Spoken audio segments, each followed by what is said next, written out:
Debussy. Did he ever talk back? The attic ticks. What ghosts sidle along the walls right now, trying to overhear? She can almost taste her great-uncle's fright in the air. No, he says. He never did. Midnight. Dr. Hauptmann's hounds bound through the frozen fields beside the school, drops of quicksilver skittering through the white. Behind them comes Hauptmann in his fur cap, walking with short strides as though counting paces over some great distance. In the rear comes Werner, carrying the pair of transceivers he and Hauptmann have been testing for months. Hauptmann turns, his face bright. Nice spot here. Good sight lines. Set it down, Pfennig. I've sent our friend Folkheimer ahead. He's somewhere on the hill. Werner sees no tracks, only a humped swale of glitter in the moonlight and the white forest beyond. He has the KX transmitter in an ammunition box, Hauptmann says. He is to conceal himself and broadcast steadily until we find him or his battery dies. Even I do not know where he is. He smacks his gloved hands together, and the dogs swirl around him, their breath smoking. 10 square kilometers. Locate the transmitter, locate our friend. Werner looks out at the 10,000 snow-mantled trees. Out there, sir? Out there. Hauptmann draws a flask from his pocket and unscrews it without looking at it. This is the fun part, Pfennig. Hauptmann stamps a clearing in the snow, and Werner sets up the first transceiver, uses the measuring tape to pace off 200 meters, and sets up the second. He uncoils the grounding wires, raises the aerials, and switches them on. Already his fingers are numb. Try 80 meters, Pfennig. Typically, teams won't know what band to search for, but for tonight, our first field test will cheat a bit. Werner puts on the headset and fills his ears with static. He dials up the RF gain, adjusts the filter. Before long, he has tuned in both receivers to Folkheimer's transmitter, pinging along. I have him, sir. Hauptmann starts smiling in earnest. The dogs caper and sneeze with excitement. From his coat, he produces a grease pencil. Just do it on the radio. Teams won't always have paper, not in the field. Werner sketches out the equation on the metal casing of the transceiver and starts plugging in numbers. Hauptmann hands him a slide rule. In 2 minutes, Werner has a vector and a distance, 2.5 kilometers. And the map? Hauptmann's little aristocratic face gleams with pleasure. Werner uses a protractor and compass to draw the lines. Lead on, Pfennig. Werner folds the map into his coat pocket, packs up the transceivers, and carries one in each hand like matching suitcases. Tiny snow crystals sift down through the moonlight. Soon the school and its outbuildings look like toys on the white plain below. The moon slips lower, a half-lidded eye, and the dogs stick close to their master, mouth steaming, and Werner sweats. They drop into a ravine and climb out. 1 kilometer. 2. Sublimity, Hauptmann says, panting. You know what that is, Pfennig? He is tipsy, animated, almost prattling. Never has Werner seen him like this. It's the instant when one thing is about to become something else. Day to night, caterpillar to butterfly, experiment to result. Boy to man. Far up a third climb, Werner unfolds the map and double-checks his bearings with a compass. Everywhere the silent trees gleam. No tracks save their own. A school lost behind them.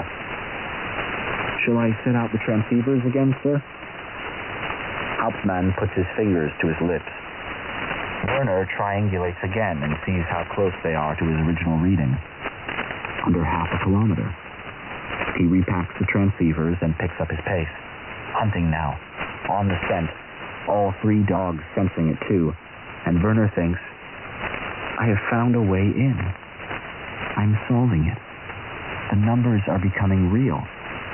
And finally, Werner, coming up through a gap between trees, laboring as he carries the big cases, sees the form of a man lying face up in the snow, transmitter at his feet, antenna rising into the low branches.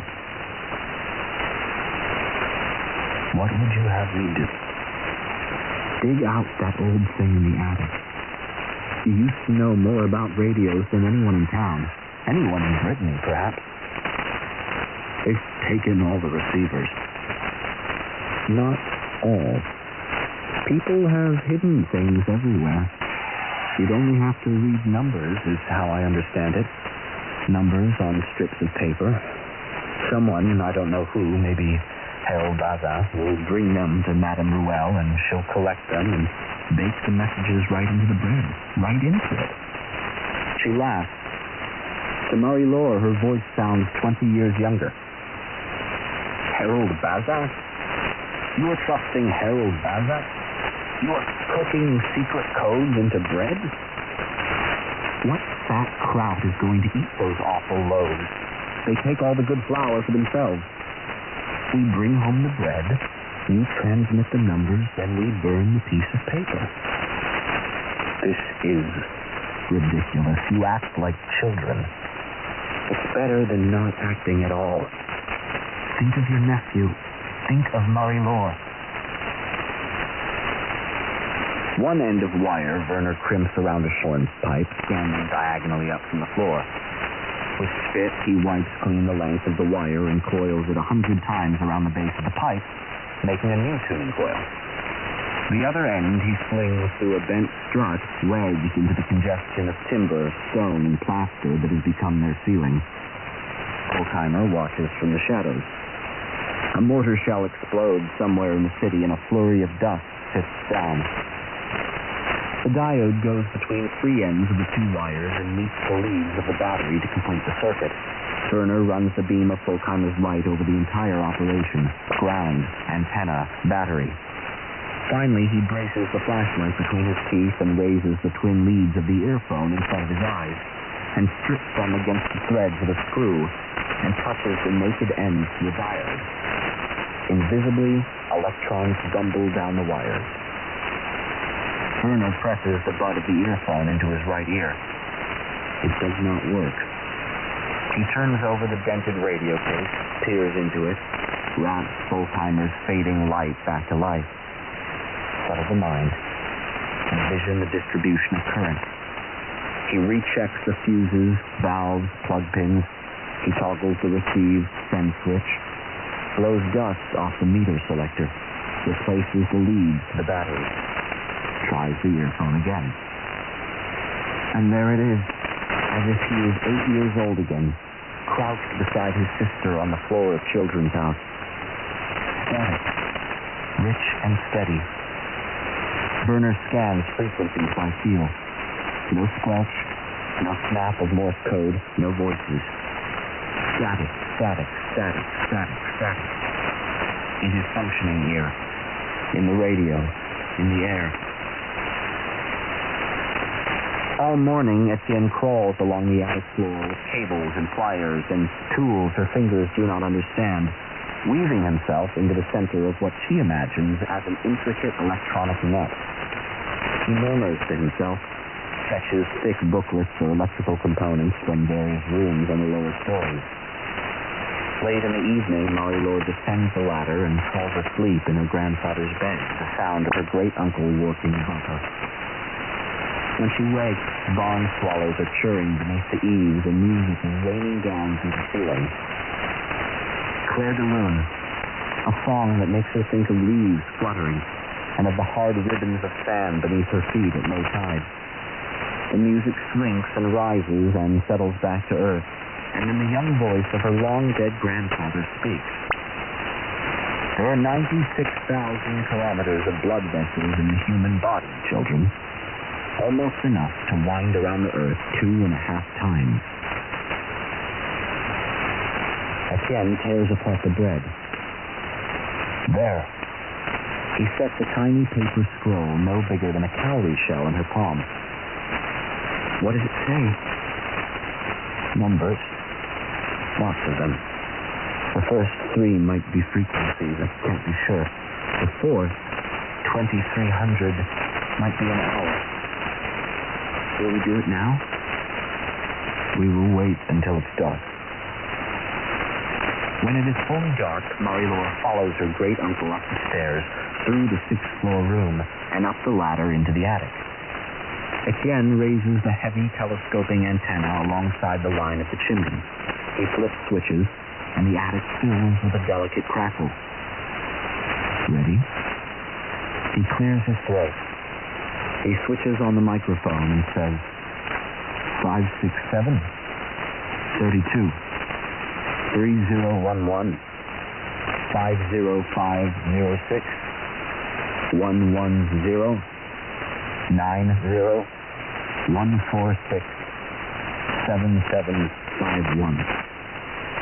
Off go the numbers, winging out across rooftops, across the sea, flying to who knows what destinations. To England, to Paris, to the dead.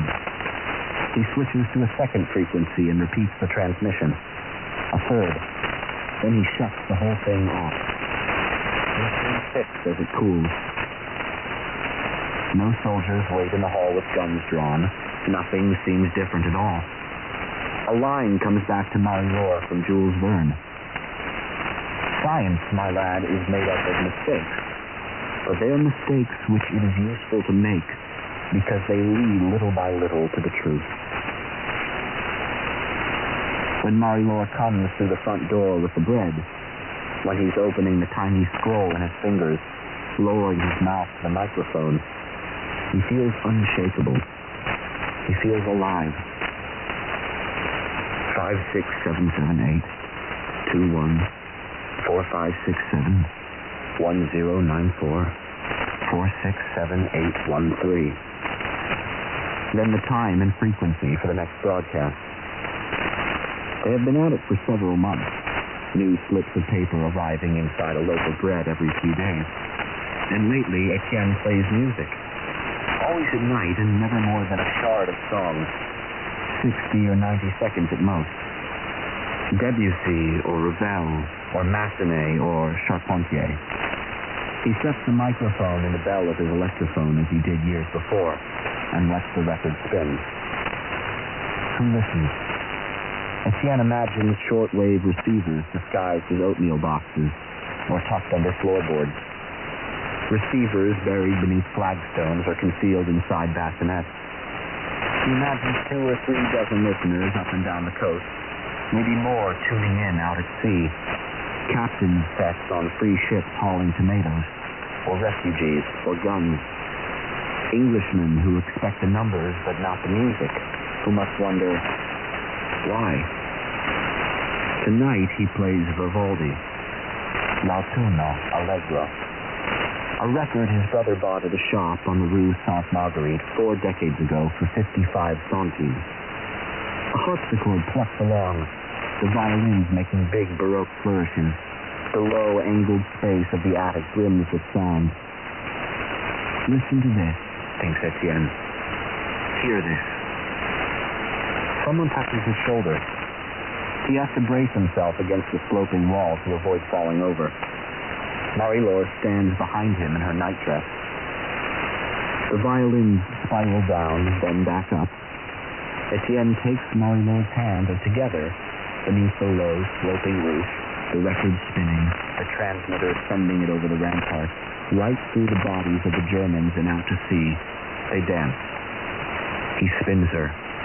Her fingers flicker through the air. In the candlelight, she looks of another world, her face all freckles, and in the center of the freckles, those 2 eyes hang unmoving like the egg cases of spiders. They do not track him, but they do not unnerve him either.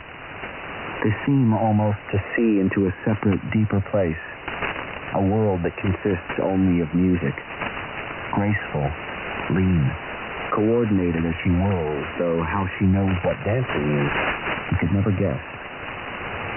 The song plays on. He lets it go too long.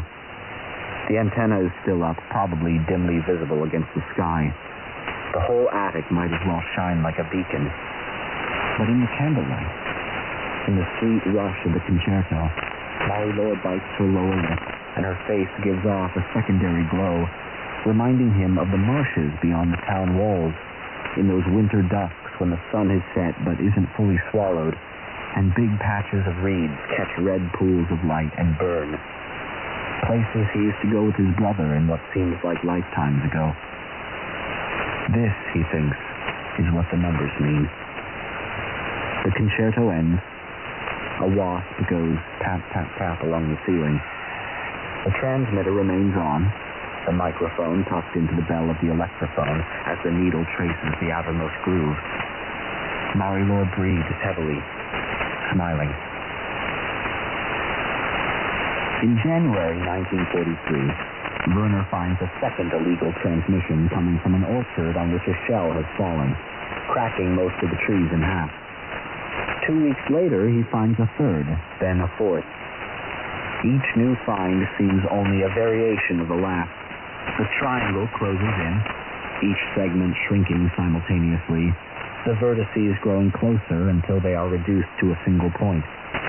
A barn, or a cottage, or a factory basement, or some disgusting encampment in the ice. He is broadcasting now? Yes. In that shed? Do you see the antenna along the eastern wall? Whenever he can, Werner records what the partisans say on magnetic tape. Everybody, he is learning, likes to hear themselves talk. Hubris, like the oldest stories. They raise the antenna too high, broadcast for too many minutes, assume the world offers safety and rationality when, of course, it does not. That winter presents a strange and haunted season during which Werner prowls the static, like he used to prowl the alleys with Jutta, pulling her in the wagon through the colonies of Silverine. A voice materializes out of the distortion in his headphones, then fades, and he goes ferreting after it. There, thinks Werner when he finds it again. There. A feeling like shuttering your eyes and feeling your way down a mile-long thread until your fingernails find the tiny lump of a knot. Sometimes days pass after hearing the first transmission before Werner snares the next. They present a problem to solve, something to wrap his mind around. Better, surely, than fighting some stinking frozen trench full of life, the way the old instructors at Shortwave have fought in the First War. This is cleaner, more mechanical. A war waged through the air, invisibly, and the front lines are anywhere. Isn't there a kind of ravishing delight in the chase of it? The truck bouncing along through the darkness, the first signs of an antenna through the trees. I hear you. Needles in the haystack. Thorns in the paw of the lion. He finds them, and Fulltimer plucks them out. Madame Ruel takes her hands and speaks very softly. Ask if he can also read this. Beneath the loaf comes a folded piece of paper. Etienne shuffles downstairs. What does it say, Uncle? It says, Monsieur Droguet wants his daughter in San Cruom to know that he is recovering well. She said it's important. What does it mean? I think it means that Monsieur Droguet wants his daughter to know that he's all right. Over the next weeks, more notes come. A birth in Saint-Vincent. A dying grandmother in Le Maire. Madame Jardinier in La Ravenay wants her son to know that she forgives him. If secret messages lurk inside these missives, if Monsieur Fayou had a heart attack and passed gently away means blow up the switching yard at Rennes, Etienne cannot say. What matters is that people must be listening, that ordinary citizens must have radios, that they seem to need to hear from each other. He never leaves his house, sees no one save Marie-Laure.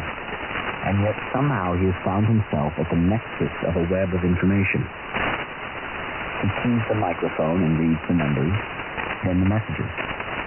He broadcasts them on 5 different bands, gives instructions for the next transmission, and plays a bit of an old record. At most, the whole exercise takes 6 minutes. Too long. Almost certainly too long. Yet no one comes. She listens to her great-uncle's footfalls across the ceiling, and his voice, 310-1467-507-2228. And then her grandfather's song, Claire de Lune, strains over her like a blue mist. The rumors are that only essential personnel and those with medical reasons will be allowed to stay in Saint-Malo. "We're not leaving," says Etienne. "Not when we might finally be doing some good. If the doctors won't give us notes, we'll pay for them some other way." Now her world has turned gray. Gray faces and gray quiet. And the only color in the world briefly kindled when Etienne climbs the stairs to the attic, knees creaking, to read one more string of numbers into the ether, to send another of Madame Ruel's messages, to play a song. That little attic bursting with magenta and aquamarine and gold for 5 minutes. And then the radio switches off, and the gray rushes back in, and her uncle stumps back down the stairs. In a French village far to the south of Saint-Malo, a German truck crossing a bridge is blown up. 6 German soldiers die. Terrorists are blamed. Night and fog whisper the women who come by to check on Marie-Laure. Madame Ruel whispers that occupation authorities are blaming the attack on an elaborate network of anti-occupation radio broadcasts. She says that crews are busy locking away the beaches behind a network of concertina wire and huge wooden jacks. She hands over a loaf and Marie-Laure carries it home. When Etienne breaks it open, there is yet another piece of paper inside. 9 more numbers. "I thought they might take a break," he says. Marie-Laure is now thinking of her father. Maybe, she says, it is even more important now. He waits until dark. Marie-Laure sits in the mouth of the wardrobe, the false back open, and listens to her uncle switch on the microphone and transmitter in the attic. His mild voice speaks numbers into the garret. Then music plays, soft and low, full of cellos tonight, and it cuts out midstream. "Uncle." It takes him a long time to come down the ladder. He takes her hand. He says, "The war that killed your grandfather killed 16 million others. 2 million on the German side. Marched the dead in a single file line, and for 11 days and 11 nights they walked past our door. This is not rearranging street signs, what we're doing, Larry. This is not misplacing a letter at the post office. These numbers, they're more than numbers. Do you understand? But we are the good guys, aren't we, Uncle?" "I hope so. I hope we are." On the floor outside Marie-Laure's bedroom waits something big wrapped in newsprint and twine. From the stairwell, Etienne says, "Happy 16th birthday." She tears away the paper. 2 books, one stacked atop the other. 3 years and 4 months have passed since Papa left Saint-Malo. Almost 4 years have passed since she had felt Braille. And yet the letters rise from her memory as if she left off reading yesterday. Jules Verne, 20,000 Leagues, Part 1, Part 2. She throws herself at her great-uncle and hangs her arms around his neck. "You said you never got to finish. I thought, rather than my reading it to you, maybe you could read it to me." "But how?" Monsieur Ebrard, the bookseller. When nothing is available and they're so expensive? You've made a lot of friends in this town, Marie-Laure. She stretches out on the floor and opens the first page. I'm going to start it all over again. From the beginning. Perfect. Chapter 1, she reads. A shifting leaf. The year 1866 was marked by a strange event, an unexplainable occurrence which is undoubtedly still fresh in everyone's memory. She gallops through the first 10 pages, the story coming back, worldwide curiosity about what must be a mythical sea monster, famed marine biologist Professor Pierre Aronnax setting off to discover the truth. Is it monster or moving leaf? Something else? Any page now, Aronnax will plunge over the rail of the frigate. Not long afterward, he and the Canadian harpooner Ned Land will find themselves on Captain Nemo's submarine.